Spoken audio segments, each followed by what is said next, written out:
Hello and welcome to Clampe, the weekly podcast where we discuss all things related to creating, living, and making projects. I'm Grant Alexander, and joining me as always is Morley Kurt and Adam Mackey. Today, before we start the show, I want to mention that last week we put out a Clampe Classic, and if you liked that, message us, let us know. If you didn't like us, really mention it. And we won't do it in the future. But we seem to have gotten a few new followers recently, so we thought we'd pull one of the shows that we had a really good time recording and put it up as a classic because we had to miss the week because both Morley and I were at Maker Camp, and that kind of screwed with the schedule in our availability. And so we weren't available to record when Adam was available, so we missed a week. But you know what? Carpe Diem. You got to seize the day. And that's what we're going to talk about this week. So when I think about that, there was one thing at Maker Camp that really stood out to me as someone who seizes the day. And that was this guy, Rasmus. Rasmus Lowen. He came all the way over from, I think, Norway, but somewhere in Europe. Came over to the States, didn't have a room booked, didn't have a tent, didn't have anything at all. And just went, I'll figure it out. What's the worst that can happen, right? And so I actually brought up a extra tent just in case someone needed it. And I put the little word out in case someone was looking for one. And I've been following Rasmus for a long time, and he came up and said, hey, I need your tent. And I, of course, gave it to him because that's what I brought it for. But I just couldn't believe it that someone would come all the way from another country with zero plan and just going, I'm just going to live in the moment and not worry about the future. Yeah. I mean, it's a good place to do it, considering, how many giving and handy people were there. I feel like that's sort of like the perfect setting to go in with positivity and a little to no plan. Yeah. I even remember on the last day, he was looking for someone to give him a ride to the bus station. Like he had nothing figured out. He was like, someone's going to have an open seat in their car. Did he plan for all that, or did he just not plan it at all? Because I feel like I wouldn't be the person that's like, I'll figure it out when I get there, but I'll be the person that doesn't even think about, I should probably bring a tent or something. Oh, no, he just figured that someone would have an extra tent or floor or something that somewhere he could crash, or he would just like crash underneath a forge and just every once in a while light it up to keep him warm. Just go sleep near the big dog thing or whatever it was. The jackalope, yeah. There was lots of nooks and crannies you could have hid out and slept if you wanted to. Yeah, it did get below freezing. Yeah. So... Really? Wow.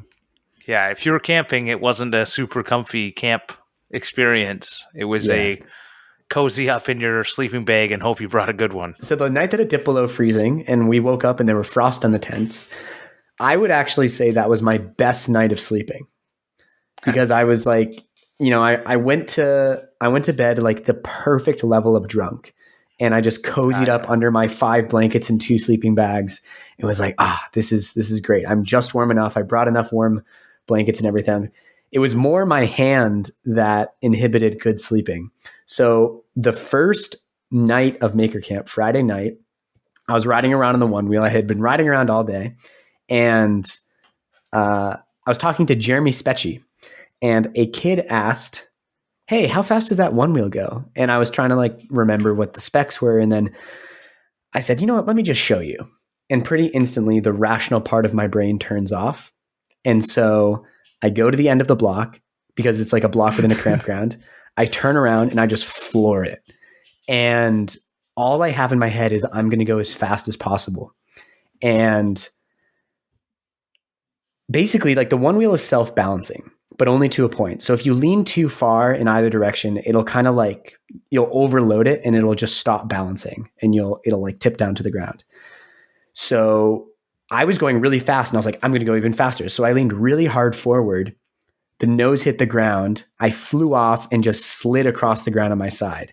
So if you see pictures from Maker Camp and you see tape on my jacket, that's because I ripped holes in my down jacket and I got a bunch of road rash on my left hand and probably lightly sprained my right wrist.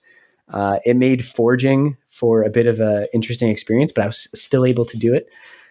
And that was actually the major inhibitor to my sleep, not really the cold, just because with all those like little gashes, every time it touched a blanket, it was like, ooh, that's a little unpleasant. But I was wearing a helmet, and probably the least bad outcome that could have happened considering the fall. But that's what happens when you try to show off. So lesson learned, be responsible. I'd hate to think what kind of situation you'd be in if there was a skate park there. How does that relate to Carpe Diem? How were you seizing the day going that fast? Were you not thinking at all about the future and just living in the moment, or were you just trying to show off? Because I think there's a little bit of a difference when people say Carpe Diem and jump off a cliff without a parachute, and when they say Carpe Diem and try and live life in the moment. Yeah, no, that was a bad idea. That was a stupid thing that I did. I'm not gonna put any noble subtext to going way too fast on my electric skateboard. But I feel like I seized the day of Maker Camp in the way that I wanted to. So one thing that stuck with me before going and during the first day is Keith Drennan from Blackthorn Concepts. He said to me a couple times, he's like, take as many classes as you can, take all the classes you can during the day and leave the socializing for the evenings. Mm-hmm. And he said that to me on Friday, by which point I'd already been doing a lot of socializing. So I was basically just like bopping around from tent to tent, talking to people, watching some crafts in progress, but I wasn't really settling too long at any one place. And I think for me, like, that's what I really wanted to get out of the weekend. Like, I went in with like pretty much no expectations other than the very little that I'd seen in social media from previous years. But I didn't even really look at the schedule. I knew there was going to be clamping and blacksmithing and hanging out, but beyond that, I didn't really know what was going to be happening. And what I was most excited about is just like hanging out with people and getting inspired and having fun and seeing all this stuff. And I had a video that I was working on. So that was a good thing to keep me productive and give me meaning during the whole time. So I'm really happy that I did that, because that was a good reason to get in and, ask the silversmith if I could use her torch to blast the zinc finish off of the screws that I used to match the blacksmith accents.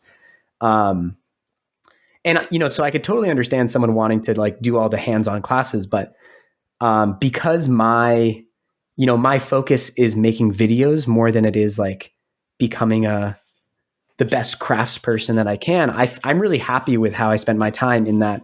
Mm-hmm. I did end up, even after Keith said that, like just doing a lot of socializing, and I learned to weld, which was awesome. I'm really happy I did that. And Brandy helped me break down some mental barriers I had about, I thought I wasn't going to be able to weld until I had a house with a 220 volt outlet. And she was like, no, I started welding with 110 volt. You can definitely do it. Oh yeah. And, getting some blacksmithing in was really good. And seeing Brent Jarvis from Clean Cut Woodworking, his router sleds in action, I was like, oh, I'm definitely going to get one of those and make some big tables. I'm really happy. I just kind of like committed to not committing in a way, to like not committing to like spending an hour doing a class, which I totally could have done. And I'm sure that would have been good as well. But like, I think for me, like that socializing and just talking to people, I had a fantastic conversation with Keith Decent on the last night just about product development. And he's been doing those silicone mats. And that conversation, like, he's such a passionate person who will just like give you detail after detail after detail. And it's like, it's so energizing to talk to someone like that. So I think for me, like kind of treating it like a conference in that way was really good. So when I thought of this topic, what I thought of was seeing you in the distance while I was teaching the class with Ethan, which was great. And I loved meeting people as they came by. But because we had limited people, like I had 1 hour with 30 different people, right? Whereas I was seeing in the background, because, first day on your one wheel and then later after not on your one wheel, but I could just see you in the background, like going and welding, going like into the woodworking tent and like going into the different tents in the background while I was looking. I could just see you. And I was thinking, Morley's really seizing the opportunity here to do everything. And I was, unfortunately, like, I really enjoyed the time I spent there, but I wish for my first one I hadn't have committed. But I know if I hadn't have committed to doing that I wouldn't have gone. So I needed that commitment to get there. But I also think about it and go, because I'm not very good at Carpe Diem. So I'm not, I just know I need to get better at it. But I was seeing you doing it, and I was just thinking, like, I gotta get out there and I gotta try. And I know on the last day when everyone was cleaning up on Sunday, I finally just left the leather tent in a complete mess while people were still working on their, like, trying to finish up their wallets. And I just walked away from them. I said, hey guys, if you need anything, I'll be back in like 20 minutes.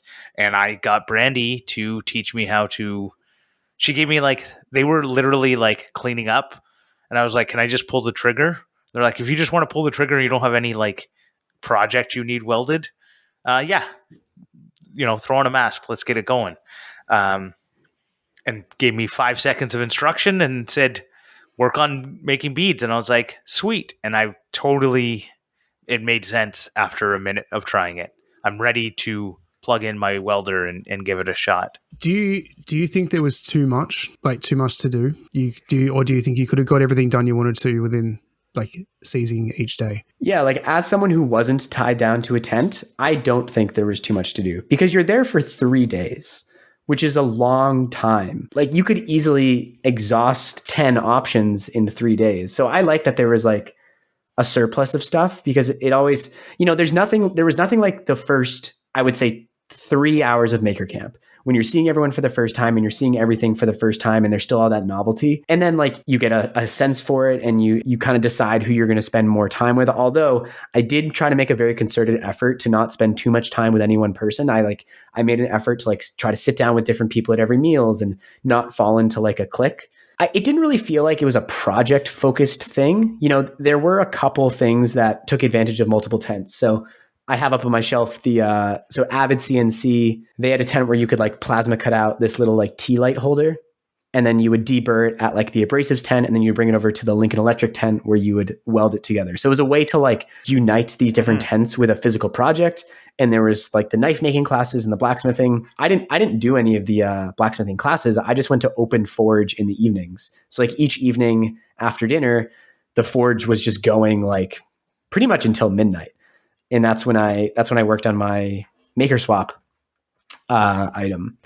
So no, I don't think there is too much. I think that's a setting where you want there to be a lot of stuff. I will say you could not have done everything, and yet there still wasn't enough. Right. You get what I'm saying? There weren't enough spaces at like, so many people came up and said, I wanted to do a leather wallet. We just physically didn't have the space or the time to do more classes or more people.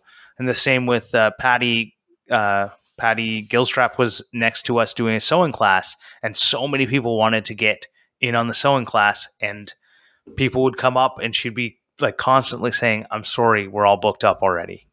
Wow. Right. Yeah. And but we only had very limited spaces.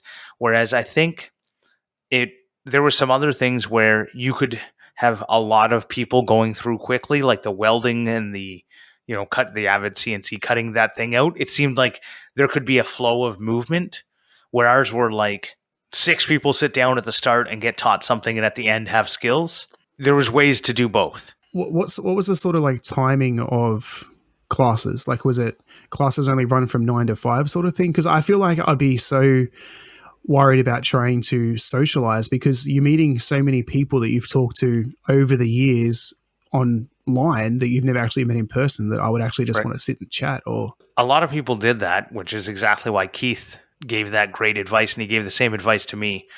He said, don't socialize during the day, because that's when the classes are open. But that's what I'm saying. I think for me, that wasn't good advice. Like, I can see for some people, like... But it was. I mean, I did a lot of socializing during the day, though. But you didn't do it in the way that a lot, like he was saying, like you stand around at the pavilion and just chat. Oh, I see what you're saying. Yeah, no, I was going around from tent to tent, like socializing within the Right. context of each booth. Yes, and you were still seizing the opportunity for those people, like the people who couldn't move. You were Right. going to them.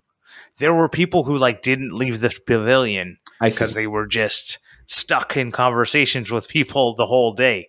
That's what Keith was Yeah. trying to tell you. Don't do that. Keep moving. Don't just sit there and Right. don't. Yeah. So I think you actually listened to him as much as you may not have got what he was trying to say, but you did it anyways. All right. I feel like it would be, very hard for me to move away from that sort of aspect. Like you take, so SEMA, they do classes and stuff, right? Like West Coast Customs, they've got their classes and that, but you don't know anyone. Like you're just going to like a big like conference thing. Whereas I feel like Maker Camp, like there's so like the common ground there is so much more that you just would want to talk to everyone. So the beauty is in a lot of things that when you're doing making, there's repetitive tasks. Now, like welding, you can't talk to the buddy next to you while you're welding, but the leather, you start doing the stitching. Well, you can talk to people while you're stitching, right? The same with like, there was one of the biggest things I wanted to do as soon as I saw it was Total Boat put on this maker regatta. So they had little toy boats that you were like laser cut and you did a I saw that. stitch and glue construction. And Andrew Zito's kayak, if you watch that, is a stitch and glue construction. It was awesome because you could go there and do one part of it and then come back 2 hours later when the epoxy cured, or longer because it was really, really cold, and then do the next part. And so you come and you were working in that tent multiple times with different people. So I just thought that was a really good way you could socialize while out still doing the things, while still seizing the day of, doing the thing that you wanted to do. Yeah, and because it's all outside too, like all the tents are open air. So that was something I noticed a lot in the blacksmithing tent during Open Forge is like, I'd be working on this like S-hook I was going to burn into my little box, and people would just come over to the edge of the tent and hang out. And like Scott Crabtree came over and like did a bunch of filming for me because I just had like my camera on a tripod. I was like, do you want to pick up that camera and like help me with some filming?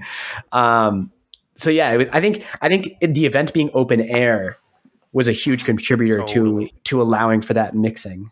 And no rain. Except for that like 1 hour on the first day. Yeah. If it was raining, I think that you would be so less likely to mix and mingle. You would like go into a tent and stay there. The blacksmith tent would have been full. For sure. So to bring it back to the topic a little bit, how much did you guys sort of seize the day in, as in like you went there and you're like, okay, what am I going to do today?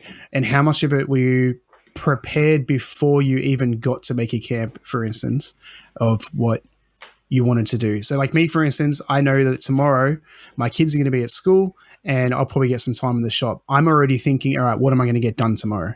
Not, oh, I've got the day free today. What am I going to do? I had like zero prep. All I knew was what was on the schedule. The only thing I had prepared is that I wanted to, at some point during the thing, when I didn't have anyone to talk to, and for whatever reason I couldn't find someone to talk to or whatever, I was just going to sit at a table and start carving.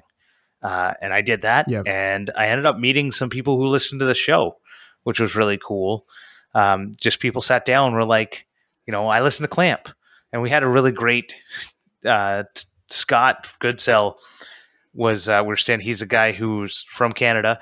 Oh yeah, I talked a lot with Scott. Yeah, we were taking the Canada contingent picture, and we're standing in line, and I tell Morley, hey, this would be a good time to get the Clamp trophy out so we can take a picture of it, right? We're just standing around. Why not go grab it? Yeah. And he's like, okay, yeah. So he goes to get it, and Scott says to me, what is this? What's the Clamp trophy? And I'm like, oh, we have this Clamp cast, and we were doing Morley won the challenge, and he's like, the guys from Clamp are here?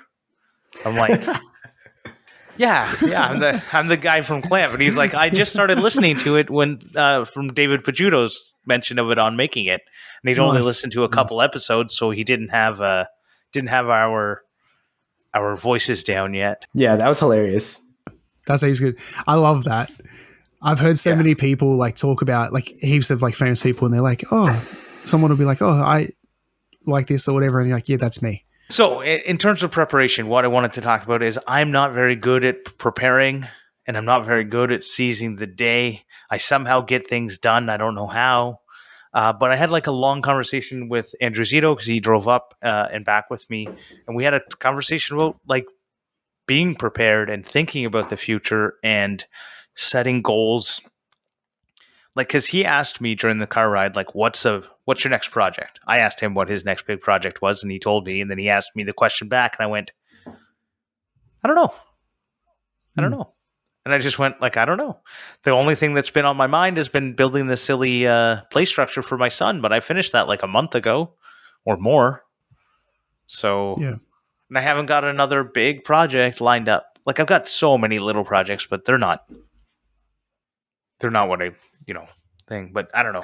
So I don't have, he has like a list. He has prepared. He has like milestones and months picked out for doing certain things and getting certain videos out and all this. He's awesome. He is so, there's a reason why he's successful. But so then I look at, and there's a reason why I'm not. I'm not that prepared, but I mean, I'm more prepared than you are. I'm 4 videos ahead. I've got 4 videos currently in production, and I have ideas of where I want to put stuff out. I don't know if I really have like down to months of everything. There was only a few things I knew I wanted to get done when I saw the schedule. I wanted to build a boat. I wanted to make a nail with Steve, and I wanted to get my picture taken so that I could have a cool black and white photo portrait from Mark Adams, and got all 3 of those things done. But the problem was, what I should have done is looked at the schedule a little better. And I should have, like, Pat Lapp came up to me and said, hey, you want to turn a bowl? And I said, yes, I do. And then I never seized that opportunity. And I've never turned a bowl, and that would have been awesome. I saw like the video of Pat Lapp and Jackman. Yeah, Jackman. And I wonder how many people that don't know Pat Lapp went up to him and go, you're the guy that Jackman touched. No, everyone had seen the show. Yeah, that was very unexpected. There were. Did you look at their shirts? Oh yeah. Pat's shirt with Jackman all over. It's hilarious. Yeah. So, in talking about like where like preparation meets or conflicts with seizing the day, so. I'm really happy I went into the weekend with this project, and that wasn't even the original plan. Like, I started my maker swap item at home, but I only had 2 days to do it. And then I poured the epoxy on the afternoon of the day before I was leaving. So the epoxy was going to take 24 hours to cure. And then I still had to sand it. And there was like some other details I wanted to add. And then I pretty quickly realized like, oh, this is going to make the video way more engaging, like bringing it to Maker Camp and working on it there. So here's the video, like, couldn't finish it now. Now we're going to drive 500 miles and finish it at Maker Camp. And that brought about a lot of like unexpected things that I think allowed me to seize the day or forced me to do it. So like putting blacksmith accents into it was not, part of the original idea. But I think discovering those opportunities, I was only able to do that because I sort of stepped out of the moment and saw it with some perspective. So like, I don't know if you guys find this, but like if I'm in a situation that's like really engaging, so like conversations with people and meeting a lot of different people, I need time to like walk away from it for like 5-10 minutes and just sort of like plan my next move, because it's been so like moment to moment. Those are the moments when I like would walk back to my tent and switch out my camera battery and be like, okay, what are we going to do now? Like, what makes sense to do next? Because I had that ultimate freedom to sort of like always choose my next move. And those moments of reflection allowed me to be like, oh, it would be so cool to add a little twisted handle to the box, or like get this B-roll shot. So yeah, like a little bit of planning, I think, can sort of allow you to seize the day valuably. I want to just put on that something that I just realized as we were starting to record about switching out camera batteries. So I use my GoPro for filming and also for recording this podcast. And when I plug it in to the computer, sometimes the battery being plugged in and having the battery in, it overheats. I don't know why. So I found just taking the battery out makes it work and never shut off. And so I went to go take the battery out, and there was no battery in it. I did not bring GoPro batteries with me to Maker Camp. I didn't end up like I literally carried it around with me on my frog pod, and was going to use it and going to stick it up somewhere, and didn't seize That's the gold. opportunity. But that's where you need to seize the opportunity. You need to prepare sometimes. I think you're right, Morley. I was about to say, I feel like with what Morley was just saying, it was more about seizing the opportunity than the day. With going to Maker Camp, you knew you weren't going to have the project done in time, but then thinking, oh, I could get good content for the video from Maker Camp on this project. You're seizing that opportunity of, you know what, like it's not a bad thing that I can't do this. It'll actually end up being a better video and a better thing. Yeah, for sure. Now I wish I hadn't finished the Clampe trophy. Yeah, And I finish could have Maker done Camp. it. Instead of wood turning at my shopsmith, I could have got Pat to teach me how to turn something. Yeah, That would have been cool. next time. One way that Grant helped Damn me it, Morley. one way that Grant helped me seize the day was on the last night. I think a lot of us, like at least me and Zito, because we talked about it, we were like really starting to hit a wall in terms of exhaustion. I didn't sleep well any of the nights, even though, I had that one night of like better sleep. None of them were good nights of sleep. And I was like, oh man, I'm like so tired. And there was like a barbecue on the last day in addition to dinner. So I'd like eaten a lot of food, was definitely feeling it. And it was like 8 or 9. And I was talking to her. I was like, man, I kind of getting ready to go to bed. And you're like, don't go to bed. Like, this is like the night, there's a reason people stay up all night on the last night. Like, you're not going to have like this opportunity to hang out with these people again. And I kind of like begrudgingly was like, okay, like you're probably right. And then after that conversation, I had like some awesome conversations with like 4 or 5 people before. I think at midnight, I was like, okay, that was satisfying. This is a reasonable time to go to bed. I am satisfied. So did you meet any of the big stars while you were there? Did you get a chance to talk any like Laura Kampf or Simone or even Jimmy? I didn't talk to Laura Simone. I talked to Jimmy for a little bit, which was really nice. Super nice guy. I met a lot.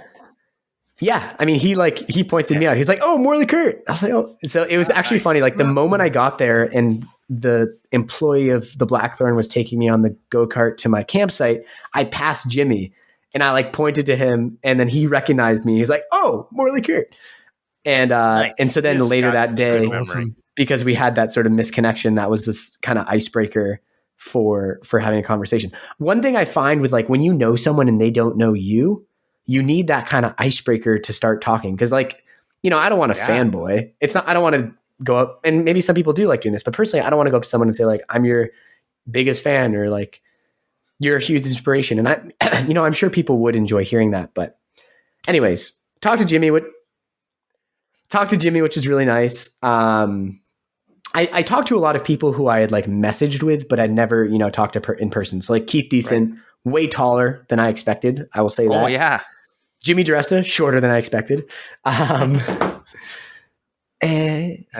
Jimmy's got a larger than life personality. Right. So That's probably it. I mean, talk to Pat when we were doing the Canadian photo and his cameraman, which was really interesting. Yeah, Anthony. Johnny Builds actually had like some really good conversations with him and his cameraman, Jeff, who's Maker's Way on Instagram. I talked a lot with him. He's an awesome guy. I'm probably forgetting people, but those are the ones who stand out. I talked very briefly with Anne of All Trades and her husband, Adam of No Trades. Cowdog, Chris. I've been chatting with Chris for like 2+ years and exchanging jokes and stuff, and it was good to finally have a meeting with them. And I did get a chance. I don't even think I saw him. I don't think I even saw Chris. No. Yeah, he left. He left on Saturday night. He was doing the timber framing mainly, I think. Did you get to do any of the timber framing? I didn't know, and that's kind of No. something I semi regret. Yeah, me too. I didn't know how to even like approach that. It seemed like they all knew what they were doing. But then I saw I think people there. it's one of those. I think it's one of those things you kind of just have to hang around for a little while, and then get the lay of the land, and then find your opening. You can't just walk into it. You got to be there for a little while. Or you got to have someone. So one thing that happened to me is you got to have like an Andrew Zito who literally points at you and says, "This is a guy that needs to come and chat." Because Andrew Zito was chatting with these. Yeah, Andrew Zito was chatting with these guys about they were doing this live podcast at the thing. They were recording live. They had a full setup, headphones, microphones, record the whole thing. It was awesome. It's the guy's name's Mush Makes, and the Tinker teacher, his name is Lee Northrup, I believe, and they were doing this thing that they're calling it the Maker's Camp Storytellers Tavern.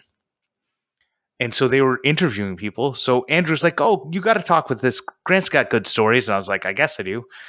Sure. And then I sit down at the table, and Jimmy DeResta sits down next to me. And so I end up, first of all, when Jimmy sits down, I go, "Do you want me to leave?" This is my imposter syndrome went full on force. I was just like, "Do you guys want me to leave so you can just talk with Jimmy?" And they're like, "No, stay." I'm like, "You can leave if you want, but you can stay. Like, you can be part of this." And I was like, why would they want to talk to me and Jimmy together? But whatever. It ended up being a great little conversation, and hopefully it'll be out some point. But it was like my first reaction was like, get out of this situation as fast as I can because I don't belong here. And then I eventually got into, let's seize this day. Let's use this opportunity to sit next to, someone like that. That's so, inspiring to the things I do, and, and chat. He's just a human too. Like, he's not a, Jimmy's like one of the nicest guys. So I don't know why I was afraid, but I'm just I got in my head. I feel like Jimmy's probably one of the least scariest people to talk to. Like, he's so open and happy to talk to anyone. Yeah. We made such a big mistake in naming names. I'm already thinking of like 20 people I'm forgetting, but I'm not going to bother trying to name all of them because it's losing battle. I know. I'm sorry if we didn't talk about you, but that's the fallacy of human memory. Failings of human memory. True. Yeah, I know. I knew I was going to do it, but it's I don't know. So one other thing I had the opportunity is to talk with Joan from Bear Mountain Boats, and they do a thing. They've been doing it, and obviously it was canceled because of COVID. But they were doing a thing called Maker's Rendezvous, and Jimmy. That's the first time I met Jimmy and Pat. And so I was just talking to her, and I was like, if you need help with that, hit me up. There's always going to be need for help on a big, like it's not as big as Maker's Camp, but it, because it's Canadian, but it's like this big thing. And so I was like, yeah, hit me up. And she was like, yeah, why not? Right? Like that opportunity was there. So I don't know why I always put my hand up to help out on things that I'd like to participate in, but that's because I know I won't go to them otherwise. Like, I'll talk my way out of it. So I need to be the guy that's helping out. But I seize that opportunity. Otherwise, because I know, it's not going to go on forever. There's only going to be so many times that Bear Mountain Boats is going to be able to put that on.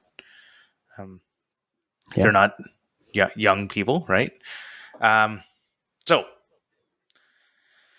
was there any other ways that you thought we could seize? You saw people seizing the day. And you know what, Adam? Is there a way that you seize the day or seize the opportunity or don't? My biggest thing is, as I said before, planning what I'm going to do. So I know that tomorrow I'll probably get shop time, but I know that yesterday, for instance, I definitely had shop time. And I was at work in the morning and I made a list on my phone of everything I wanted to get done by a certain time because I had to pick up my kids from school. And then I had a list of things I could do after I picked up the kids from school. Like I had to clean the house and stuff, and that sort of stuff I'll do when the kids are home because then I don't really feel guilty doing that, but I'm not going to leave my kids in the house and go into the shop. So Right. I try to get the shop time done before that. But that's pretty much my sort of method for seizing the day is having a plan. Even if I come up with that plan in the morning, is I have a list of what I want to get done. And then I usually put that list in an order of importance of this needs to be done to what I would hopefully like to get done if I have time.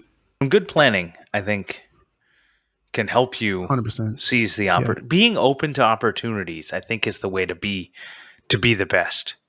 You don't have to say yes to everything, but when an opportunity presents itself, and if somebody came up to me and said, "Hey, want to go to Jimmy's shop?" My immediate head would have said, "I don't belong there," right? Nah, right? But I should, or like, here's 5 reasons. Like, oh, I made plans to meet up with someone for dinner, or I was going to go have a beer with this person, right?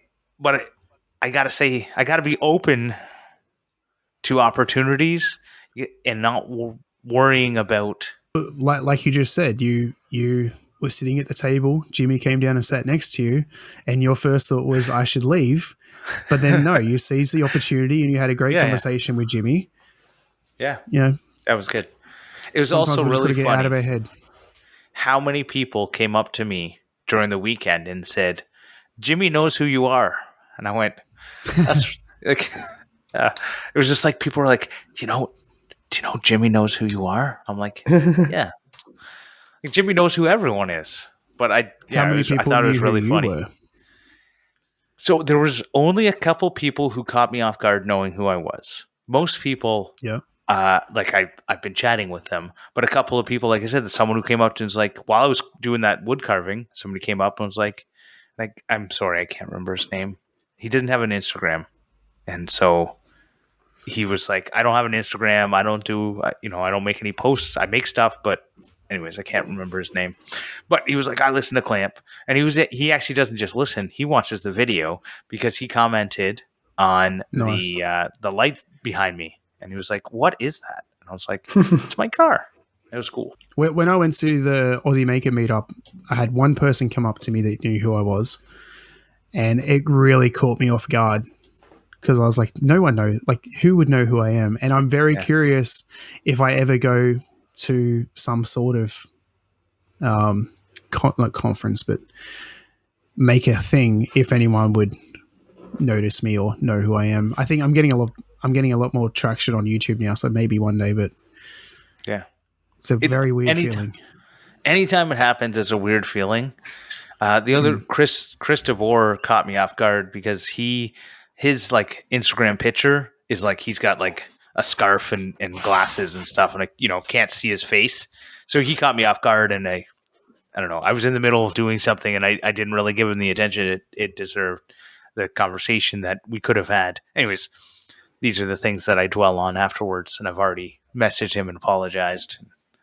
I don't know. This is my weird problem that if something goes really well, I have to find every little tiny problematic thing that I ever did and dwell on the negativity to balance it out. Know the feeling. But that's not seizing the day. I was going to seize the day to talk about our Patreon supporters, especially our F Clamp level, Brent Jarvis, who me and Morley got to meet from Clean Cut Woodworking, Vincent Ferrari, who I also got to meet for the first time, and he's got his new podcast, Digitally Creative.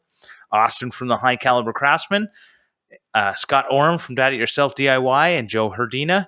Thank you very much for all of you. If you want to get access to the pre-show and the after show, and as well as a Morley Kurt keychain made by him, stamped by him, go to patreon.com/clamp and you can get access to all that. And now, Clampmendations.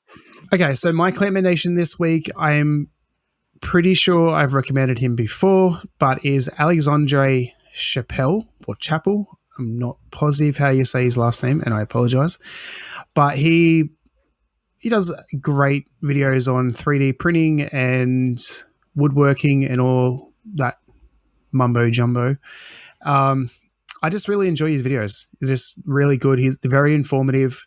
He sort of has shown me a different way of doing videos in the sense that he doesn't do a lot of like B-roll of the 3D printer actually like running it. It's more like I printed these things and has them ready to do the assembly part. And I think that's pretty cool. So Cool. Well, while Morley's camera is rebooting, I'm going to talk about Brandy Abe. She is just a very kind person who was always smiling every time I saw her, and took some time, at the end of the day when she didn't have to, and taught me a little welding. She is someone who makes amazing stuff and is definitely like underfollowed. So there's going to be a link to her channel, but it is a French name. So Aube is Aube, and you should go find her on Instagram, give her a follow, and check out her stuff because she makes amazing stuff. Okay, you guys are going to have to trust that I'm here. Can you hear me? I can hear you. yeah. Okay. Even though I'm frozen in a laughing position, at least it looks that way to me. So my Clampmendation is also someone I met at Maker Camp at Gordo from Earth. You might have seen his school bus conversion because it was featured in a YouTube video that went pretty viral. I think it was something to the effect of like, can this bus survive the end of the world? But essentially it's like this, it's this blacked out school bus that he converted into an RV. He also chopped the back off and made it into like a flatbed truck with a crane overhead. It has solar panels on the roof. He customized like every aspect of it, and it is absolutely incredible. I ended up spending a fair amount of time with him over the weekend. So he works out of RPI, Rensselaer Polytechnic Institute in Troy, New York. His title is like, he works in the Experimental Performing Arts Center. So that's why he does so much fabrication, because he's always doing fabrication for the Performing Arts Center there. And he does stuff with their makerspace at RPI. So he came with a bunch of people from the makerspace, and he was kind of just there, like, number one, to show off the bus, but also just to like provide support for anyone who needed tools or any like random stuff. So he set up his like mobile workshop outside of the bus, was offering tours, and I ended up taking advantage of it because I needed like a drill and some screws and some gaffer's tape to fix my jacket. So he's a great guy, super interesting, very passionate. And like that bus is one of the most incredible man-made things I've ever seen in person. Yeah, that thing is nuts. At Gordo from Earth on Instagram. Yeah, I definitely wish I'd gone and checked it out because that's the kind of stuff I'm into, but I don't know. There was so much to do. Next time. There was so much. Now we're going to go into Adam's Slang of the Week. Yeah. This week's Slang of the Week is from Colin from Juniper and Sixth Design, and it is Jawn. Jawn? Jawn. Jawn. Jawn. I think Colin's American. Yes. He is. It sounds kind of like a Pennsylvania thing. This sounds kind of like Yins. John. Okay, it is chiefly in eastern Pennsylvania is what he said. Oh, let's go. Okay. I've definitely heard this before, but I have no idea what it means. John, can you use it in a sentence? The sentence he gave me is these Jawns are very inexpensive. Oh, it's a noun. I definitely didn't think it was a noun. These John, very inexpensive John. I'm going to say jeans, and it's just pronounced poorly. Nope. I'm going to say beers. No. So you're both being actually very too specific, and it seems to be more of a noun that doesn't have a thing. Okay, so used to refer to a thing, place, person, or event that one need not or cannot give a specific name to. Oh, so like these things. or those folks. Interesting. Cool. Yeah, it was a cool one. Well, never would have got that one. That is actually the last one that I have that someone has messaged me. So if you want to get yours out, message me on Instagram personally. Don't message Clampcast, message Maker Mackie on Instagram, and yours could be featured next week. Right. And if we don't have any of that, hopefully we'll get a review, and Morley will read it in the accent of your choosing. So if you want to give us a review on Podcast Addict or Apple iTunes, those are the two places I know that accept reviews. If you do write a review, let us know, because they don't all come in. Let us know where you left it, and we will ensure. I check all the time, but the way Apple works, it's really hard to find them. I want to thank TF Turning for the theme song. I want to thank everyone for listening. And if you want to find us all, you can find us all on all of the usual social media places by searching for Clampcast. Until next time, cheers. Have a great day. Bye.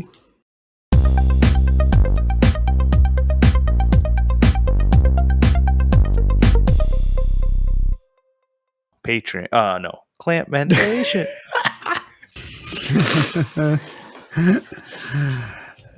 I'll go first because I'm on the list.